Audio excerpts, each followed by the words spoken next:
Bonjour à tous. Alors bon, je sais que sur cette chaîne, on n'a pas beaucoup parlé de confinement, de déconfinement, de coronavirus et tout ça, parce que bon, j'en ai parlé un petit peu vis-à-vis de l'humanité en général, et de ce qu'elle devrait plutôt, vers quelle vertu elle devrait se tourner maintenant qu'on a tous un ennemi commun, qu'on est en quelque sorte en guerre, et que maintenant il y a des bons côtés, il ne faut pas voir que le négatif. Le premier bon côté qu'on peut tirer de ce confinement, c'est la planète qui a repris son droit, en quelque sorte, hein. La nature a repris son droit. On a donné un second souffle à la planète et c'est très bien pour nous.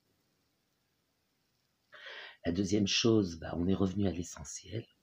Ben oui, les voyages, le tourisme, les bars, les boîtes, les hôtels, enfin tous ces trucs-là, c'est pas vraiment nécessaire, c'est agréable, mais c'est pas nécessaire.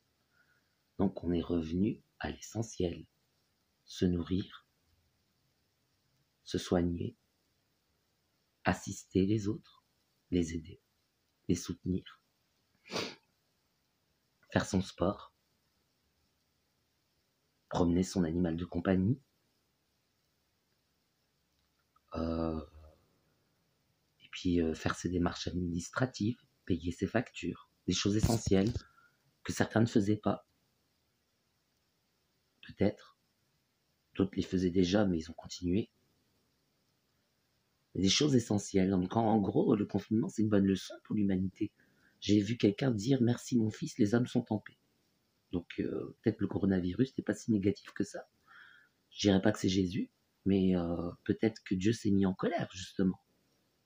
Dieu s'est mis en colère contre l'homme et l'a puni. Et donc, du coup, la paix revient. Donc, merci, le coronavirus, quelque part. Si c'est pour qu'on soit en paix, tant mieux, restons en paix. En plus, apparemment, il est censé vivre avec nous jusque on ne sait pas quand. On n'a pas de date. Apparemment, il ne va pas s'en aller. Peut-être qu'on aura 1000 ans de paix comme le millénium. Oui, peut-être. Je ne sais pas. En tout cas, peu importe la forme qu'a pris le châtiment,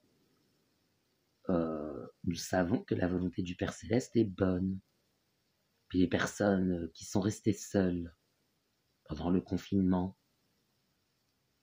maintenant elles savent que certaines assistances, certaines aides, certaines, certaines personnes sont précieuses.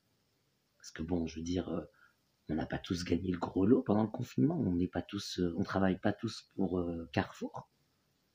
Enfin, on n'est pas tous propriétaires de Carrefour ou de Auchan. Donc, on a été aidés, assistés par l'État. Et c'était précieux.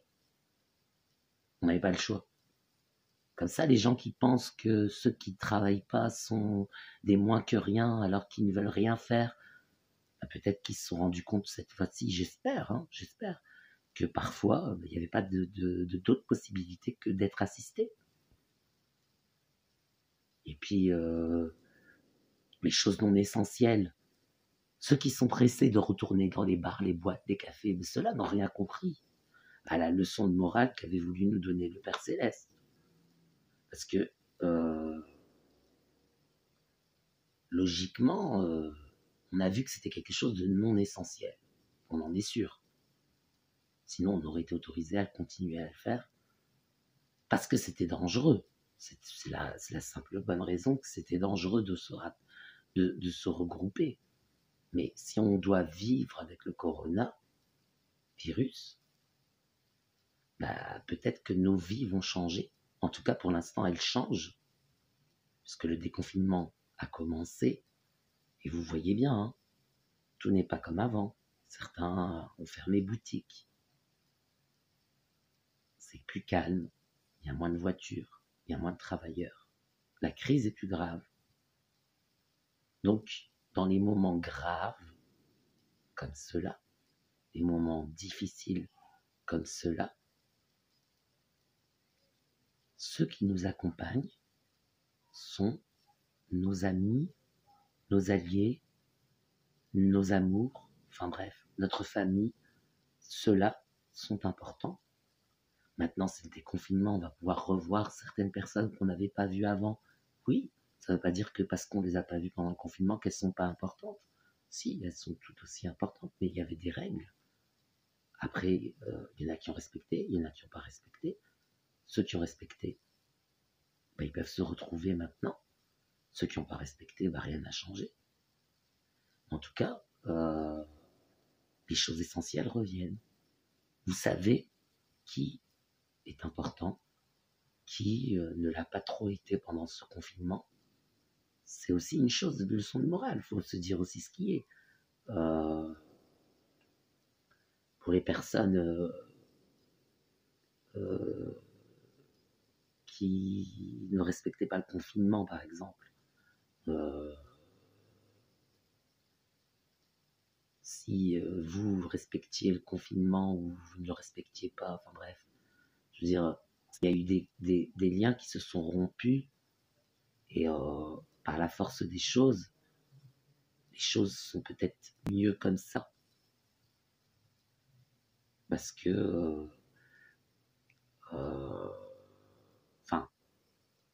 moi je me dis toujours, je fais le pas et je vois qui s'avance vers moi. Mais je fais le pas. Parce que si je fais pas le pas, c'est normal que personne s'avance vers moi. Je fais le pas et je vois qui s'avance vers moi. Si je fais le pas et personne s'avance vers moi, là je sais qu'en faisant le pas, ça va pas dans les deux sens, c'est pas réciproque, je fais plus le pas. Maintenant on est en déconfinement, c'est comme ça qu'il faut voir les choses. Si vous avez fait le pas vers une personne et qu'elle n'a pas saisi la perche que vous lui avez lancée, vous pouvez dire que cette personne ne comptait pas, enfin vous ne comptiez pas pour elle. Et pareillement, si la personne a fait le pas et que vous n'avez pas saisi l'occasion, c'est que cette personne ne comptait pas pour vous. Donc les choses sont maintenant plus claires, plus carrées, plus limpides. On y voit plus clair, on arrive un petit peu à se retrouver avec un monde un petit peu affaibli, malade. Enfin, une crise économique surtout, parce que la crise sanitaire, elle est grave, il y a des morts et tout ça, machin. Oui, mais il y a aussi la crise économique. Là, il n'y a pas de mort, mais il y a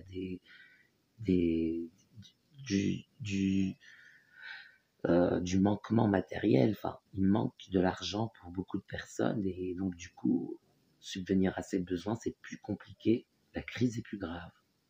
Donc du coup, maintenant, voilà, tout le monde sait ce que c'est que d'avoir un ennemi dans sa vie. Alors qu'il y en a qui ont vécu toute leur vie sans aucun ennemi. Toute leur vie sans aucun ennemi, alors qu'ils étaient les ennemis jurés de certaines personnes. Mais eux, ils ont fonctionné en écrasant les autres, l'ambition dans le mauvais sens. T'as pas de travail, c'est que tu veux pas bosser, par exemple. Un exemple. Maintenant qu'ils se retrouvent dans une situation où ils ont un ennemi commun à toute l'humanité, ils voient qu'on est tous faits de chair et d'os, et ça leur apprendra l'humilité. Et c'est bien fait, c'est bien fait. Parce qu'au moins avec cette humilité, ils pourront avoir des bénédictions, s'ils s'humilient devant le Seigneur, ou des malédictions, s'ils recommencent à s'enfler. Mais je pense que beaucoup de gens ont compris la leçon de vie que nous a apporté cet ennemi commun, que nous sommes vraiment un peu de chair et d'os, et c'est tout, c'est tout. Nous ne sommes rien d'autre. Nous pouvons mourir, périr, ou être pauvres, mais nous sommes tous à égalité. C'est encore une deuxième leçon de vie que nous apprend ce coronavirus, l'égalité entre les hommes et les femmes. Nous sommes tous à égalité.